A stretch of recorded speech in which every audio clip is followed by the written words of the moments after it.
종교와의 대화, 종교의 연합, 이런 이야기들을 종종 듣습니다. 이러한 이야기를 하게 된 배경들은 단순히 연합의 차원을 넘어서 서로의 종교를 이해하자, 그리고 감정과 선입견을 가지지 말자 하는 그러한 차원에서 나온 이야기입니다. 그러나 이 말이 구원에 대한 예수 그리스도의 유일성을 거부하거나 또한 살아계신 하나님 앞에 예배하는 예배의 대상의 유일성을 거부하는 일이라면 교회의 존폐에 달려있는 소중한 문제기에 기독교는 거부할 수밖에 없는 것입니다. 그래서 독선적이다, 기독교가. 왜 기독교만 그렇게 오만한 태도를 보이고 연합하지 않으려 하느냐라는 이야기를 종종 들을 수밖에 없는 것입니다. 오늘 본문에도 분명히 성경에 이야기하고 있는 이야기가 무엇입니까? 나는 양의 문이다. 양우리는 곧 주님 나라인데 그곳으로 들어가는 문은 유일한 한 문밖에 없기 때문에 양의 문이다. 요한복음은 이러한 그의 나라와 그의 의를 더욱더 깊이 있게 다루는 그러한 복음의 메시지가 굉장히 여러 다양한 부분으로 우리의 영성을 깨우는 말씀들이 참 많이 있습니다. 그래서 조금 어렵기도 하고 그리고 때로는 난해한 부분도 있습니다. 어제 어떤 여학생이 중학교 3학년 여학생이 엄마에게 14가지 이 질문을 해답해 주지 아니하면 나는 교회 가지 않고 나는 절대로 이제부터 교회에 나가지도 않을래 하는 그러한 학생이 있었어요. 그래서 한 2주 전에 약속을 하고 어젯밤에 5시 반에 만나서 약 2시간 동안 한 명을 앞에 놓고 그 14가지의 질문, 목사님한테 그러면 가보자. 그래서 약속을 하고 어제 한 2시간 동안 저랑 대화를 나누었습니다. 그 질문을 보니까 과거 제가 의문을 가졌던 그 시절에 의문을 가졌던 그 질문들이 그 속에 고스란히 들어 있었습니다.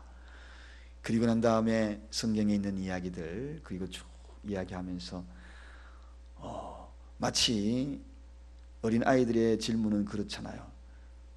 닭이 먼저인데 알이 먼저냐? 그러면 닭이 먼저다. 그러면 닭을 하나님이 왜 만들었느냐?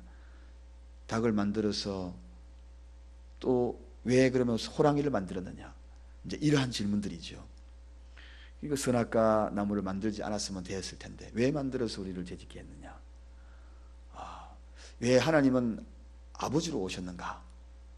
왜 그럴까? 왜 이 땅에 죄악이 들어왔는가? 뭐 이런 이야기들입니다.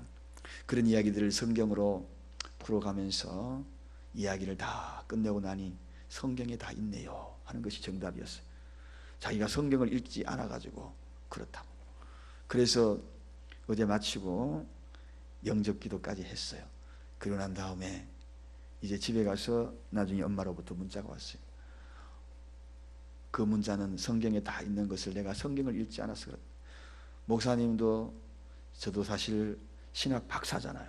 근데 아직도 연구하고 있는데 자기는 성경도 요만큼도 안 읽어보고 하나님을 아는 것처럼 그렇게 이야기했던 것. 그래요. 그러면서 쉬운 성경으로 좀 사달라고 그렇게 엄마한테 이야기를 했대요. 마침 제가 새롭게 사놓은 쉬운 성경이 오래전에 한 권 신권으로 깨끗하고 읽지도 않은 한 권이 보관된 성경책이 있어서 제가 그 성경책을 선물로 주겠다 그렇게 이야기를 했어요. 구원의 문 우리가 알지 못하면 결과적으로 이렇게 인생을 허비하고 방황하는 경우가 참 많거든요. 알고 보면 성경에 다 있는데 성경을 성경으로 풀지 아니하고 사람의 생각으로 풀어가다 보면 그 생각이 잘못된 방향으로 흘러가고 상상의 나래를 펴는 거죠. 그 상상의 나래를 펴다 보니까 왜라는 질문을 끊임없이 던지다가 어느 날 마음도 무너지고 신앙도 무너지고 그리고 자기가 갈 바를 무엇인지 배회를 하게 되는 것입니다. 오늘 예수님은 나는 양의 문이라. 누구든지 나로 말미암아 들어가면 구원을 얻고 또 들어가며 나오며 꼴을 얻으리라. 그렇게 이야기를 하고 있습니다. 예수님 자신 외에는 구원의 문이 없는, 구원의 그러한 모습이 없는 것을 분명히 밝히는 내용이죠. 그러면서 그 양들을 빼앗는 이들을 향하여서 강도요 절도자다 그렇게 이야기를 하고 있습니다. 오늘도 이 세상에 강도요 절도자들이 얼마나 많은지 모릅니다. 생명의 문으로 들어가고자 하는 그들을 붙들어내어서 끝까지 가면선 싹꾼들, 도적질을 하는 이들, 거짓 정인들, 그런 이들이 많다고 이야기해요. 그들 향하여 강도요 절도자다 그렇게 이야기를 하고 있습니다. 자, 첫 번째, 그래서 우리는 알아야 될 것이 있습니다. 이 강도와 절도자들이 하는 일이 뭐냐? 어찌하면 양의 문으로 들어가지 못하게 한다는 것입니다. 바로 양의 문으로 들어가지 못하게 하는 자들이 누구냐? 강도요 절도자다. 요한복음 10장 1절에도 우리가 분명히 말씀을 나눴죠. 내가 진실로 진실로 너희 이르노니 하면서 다른 데로 넘어가는 자는 절도며 강도요 그렇게 소개하고 있습니다. 오늘 이 시대에 강도와 절도자들이 기성을 부리고 있습니다. 극성을 부리고 있습니다. 사실 강도와 절도자들이 뭡니까? 몰래 들어와 가지고 훔치는 거죠. 그러나 강도는 몰래 들어오는 것이 아닙니다. 절도자들은 몰래 살짝 하는 것이지만 강도는 눈앞에서 벌금 대낮에도 권총 강도 운행 트는 사람도 종종 있죠. 요즘 오늘날 그 시대입니다. 요즘 옛날에는 몰래 들어오는 절도자들이 많았거든요. 교회에 양들을 빼앗으려고, 하나님의 양들을 빼앗으려고. 그런데 요즘은 그렇지 않아요. 정면적으로 들어옵니다. 어제도 편지 한 통을 받았어요.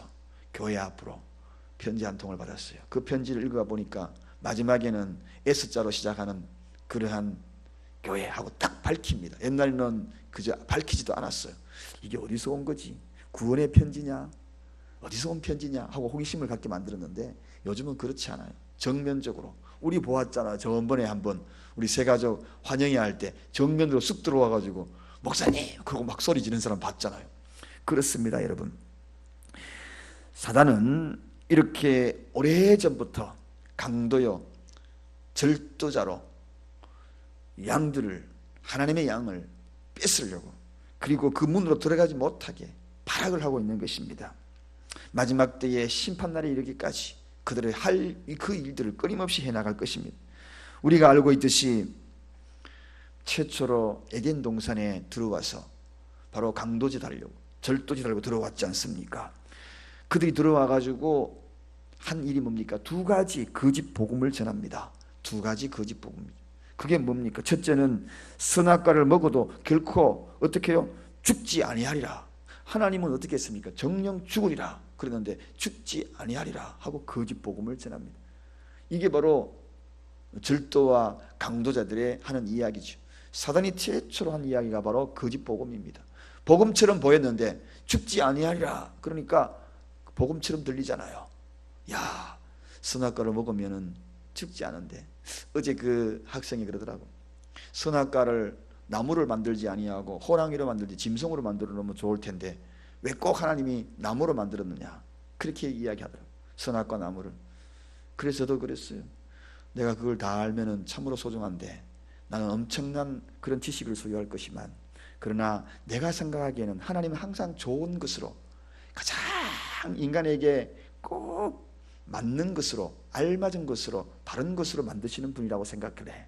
만약에 호랑이라고 만들었으면 막 뛰어다니면은 순간순간 하나님이 잊었을 거 아니야. 그렇지만 동산 중앙에 높은 나무를 만들어 놓으면 지나가다가도 그걸 바라보면서 하나님 살아계시지.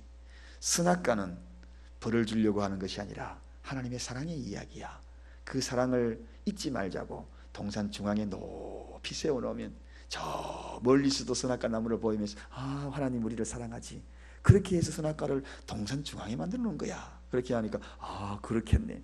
항상 하나님은 좋은 것으로 우리 인간 편에서 생각하여서 만들었다는 것입니다. 그런데 오늘 이 여기에 그렇게 유혹하는 이들의 보면 항상 사단은 뒤집어요. 그걸 뒤집어요. 그 선악과를 만들면 하나님의 사랑이 깨지는 겁니다. 알고 보면 그 깨트려서 영원한 깨트림을 방지하기 위해서 뭡니까? 선악과 나무를 만들어 놓은 거예요. 기억하라는 겁니다. 그런데 정령 죽지 않으리라, 그렇게 깨트려지지 않으리라, 그렇게 이야기합니다. 거짓 생사관이죠. 생사관이 죽고 사는 그 모든 문제를 거짓으로 받는 거짓 복음입니다.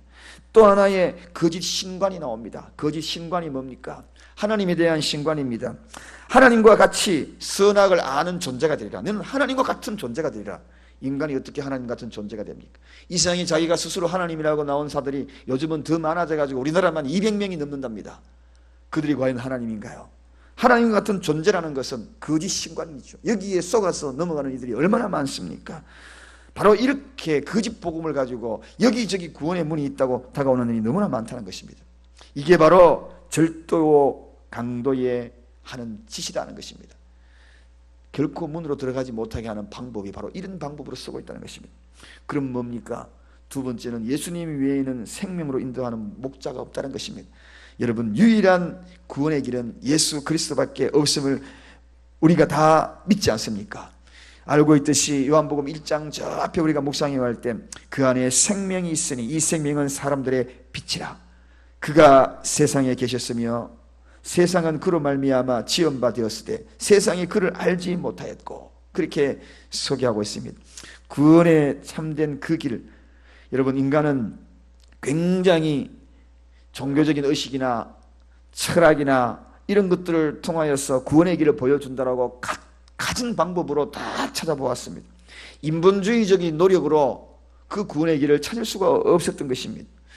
유일한 복음의 대안이 철학인지 아니면은 또 다른 그 어떤 종교로 찾으려고 했지만 결국은 그들에게 남는 것은 허무와 그리고 흙탕, 나머지 무, 그런 것으로 돌아갈 수밖에 없었던 것입니다. 여러분, 그래서 인간이 왜 이렇게 종교성을 가지게 되었는가? 채워지지 못한 것을 자꾸 채우려는 그러한 속성 때문에 종교성을 가지게 된 겁니다. 자세히 한번 보십시오. 기독교가 종교인지 아닌지. 사실은 기독교는 종교가 아닙니다. 기독교는 뭔가? 본질입니다. 인간의 본질이에요. 태어나면서부터 조물주 하나님과의 그 관계, 그 관계를 벗어날 수 없는, 즉 내가 자식을 낳으면 그 자식은 태어나는 그 순간부터 엄마 아빠라고 부를 수밖에 없는 그런 존재, 그런 관계. 그러므로 기독교는 엄밀히 말하면 종교가 아닙니다. 인생의 본질이에요. 인간의 본질이에요. 당연히 그렇게 살아야 되는 존재인 것입니다. 기독교로 종교로 분류하는데 좀 기분 나빠요. 본질을 종교로 분류하는 것 아니라고 생각합니다. 그럼 뭔가? 기독교는 당연지사에 믿어야 될 대상을 믿는 것뿐인 것입니다. 종교가 왜 생겨났습니까? 영원하신 하나님을 어떻게 하면 만날 수 있을까? 그 공간을 어떻게 채울 수 있을까? 이 허무한 인생을 어떻게 하면 극복할 수 있을까? 그러면서 인간이 만든 것이 종교입니다. 기독교가 인간이 만든 겁니까? 그게 아니라는 이야기입니다. 사랑하는 여러분, 오늘날 이 시대에 많은 사람들이 하나님을 알고자 하는 것은 다들 피조물을 알아가는 과정뿐인 것입니다. 우리는 피조물을 아는 것이 아니라 하나님을 알아가는 것입니다. 이게 바로 기독교예요. 인간이 만든 것을 알아가는 것이 아니라 인간을 만드신 하나님을 알아가는 것입니다. 이게 바로 기독교예요. 이게 차이점. 세상의 종교는 인간이 만든 것을 알아가는 거예요. 그러나 기독교는 인간을 만든, 우주 만물을 만드신 그분을 알아가는, 엄밀하면 엄청난 하늘과 땅 차이라는 것입니다. 그래서 예수 그리스도 이름 외에 구원을 받을 만한 이름이 없는 것입니다. 그분이 구원의 문인 것입니다. 예수 그리스도 그분만이 구원의 문이요, 생명으로 인도하는 목자라는 것입니다. 죄로 단절된 인간이 무엇으로 구원받을 수 있습니까? 오직 그 문으로 들어가는 것입니다. 오직 양의 문으로 들어가야 하는 것입니다. 그분으로 들어가야만이 생명을 얻고, 그것이 바로 진리요, 그것이 바로 영생을 얻는 유일한 대안이기 때문입니다. 그러므로 그분의 이름조차도 구원 아닙니까? 그분의 이름이 무슨 뜻입니까? 구원, 한 단어로 이야기하면 구원입니다. 자기 백성을 죄에서 구원할 자, 유일한 그 이름. 오늘도 그 이름을 믿는 이들이 저와 여러분입니다. 이 시대를 살아가는 모든 사람들이 이 문으로 들어가야 하는 것입니다. 그 문은 그러나 넓지 않습니다. 외면당합니다. 핍박이 있을 수 있습니다. 눈물 날 수 있습니다. 어제 그 학생이 그런 질문하더군요. 나는 왜 이렇게 힘든 가정에서 태어났냐고. 그래요. 힘든 가정. 그랬어요. 힘든 가정에서 태어났지만 너는 영원한 하늘나라를 소유하지 않냐. 뿐만 아니라 네가 힘든 가정에 태어난 이유가 있다. 그것은 다른 학생이, 네 친구가 그런 힘든 가정에 태어났으면 아마도 가출했을 거야. 그런데 너는 하나님께서 버틸 수 있는 사람이라 생각하니까 너를 힘든 가정에 태어났어. 너는 앞으로 힘든 사람을 도와주려고 너는 하나님이 특별히 너에게 은혜를 베푼 거야. 너는 틀림없이 저기 발칸반도의 장미꽃처럼 거기 힘든 곳에 고난 가정에서 만든 장미꽃잎을 취한 그 향수가 세상에서 가장 아름다운 향수가 되고 값비싼 향수가 되었듯이 눈 속에도 피어난 에델바이스 꽃처럼 너는 그런 존재가 될 거야.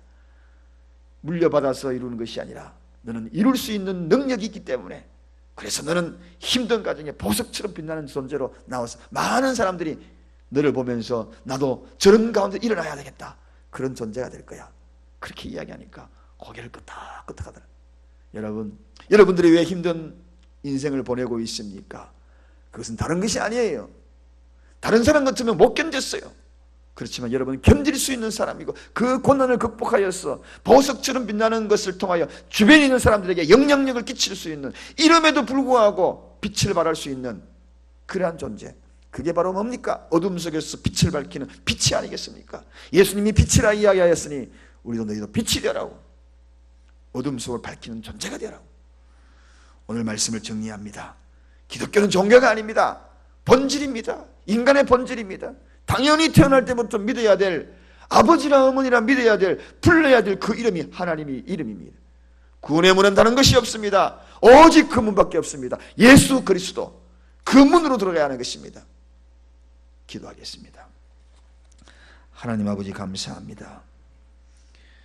실존을 믿는 그 믿음 자체가 기독교인 것을